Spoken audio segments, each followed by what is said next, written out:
এই যে খাও। ওরে বাবা রে, খাও, তোমার যত মন চায় খাও। হুম, বাহ বাহ বাহ বাহ, খাও।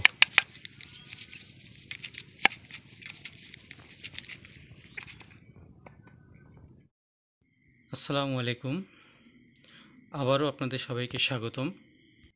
গিয়েছিলাম বাজারে কিছু মাছ আনার জন্য। এসে দেখি পোষা বকটি আমার চারিপাশে ঘুরে বেড়াচ্ছে খাওয়ার জন্য।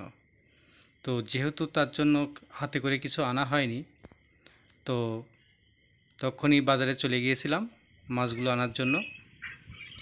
মাছগুলো এনে তাকে যখন ডাকলাম, সে দেখেন কিভাবে ডানা ঝাপটিয়ে তার ভালোবাসা প্রকাশ করছে, দৌড়ে আসছে মাছ খাওয়ার জন্য।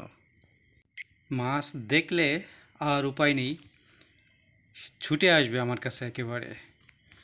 দেখুন কিভাবে গাপুস গুপুস করে মাছগুলো খাচ্ছে। মাছ দেখলে তার মাথায় কাজ করে না। যাই হোক, পাখা ঝাপটিয়ে ঝাপটিয়ে সে এভাবে মাছগুলো আমার কাছ থেকে খায়, এবং আমিও চেষ্টা করি তাকে পর্যাপ্ত মাছ খাওয়ানোর জন্য।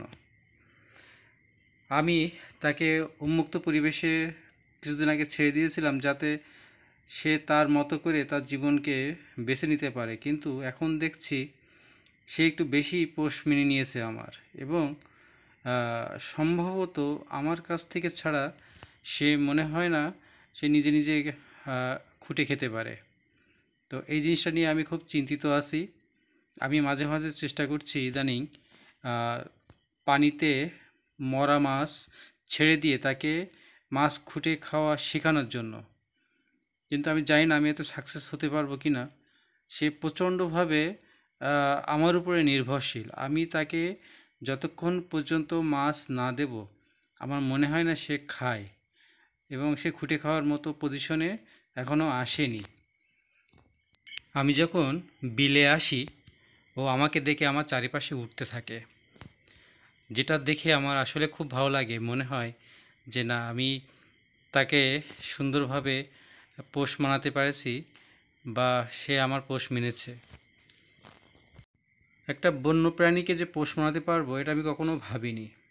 আমি যখন তাকে একেবারে ছোট্ট যখন বাসায় নিয়ে আসি, তখন খুবই দুর্বল ছিল, খেতে পারতো না। তো তাকে খাইয়ে খাইয়ে এই পর্যন্ত বড় করে তাকে এই উন্মুক্ত পরিবেশে আমি যখন ছেড়ে দিয়েছিলাম, ভেবেছিলাম যে হয়তো সে আমাকে ভুলে যাবে, বা আমাকে মনে রাখবে না। কিন্তু আমাকে আশ্চর্য করে দিয়ে সে পরের দিন আমি যখন এই বিলে আবার আসি তাকে দেখার জন্য, তো আমি দেখি সে সেখানেই রয়েছে।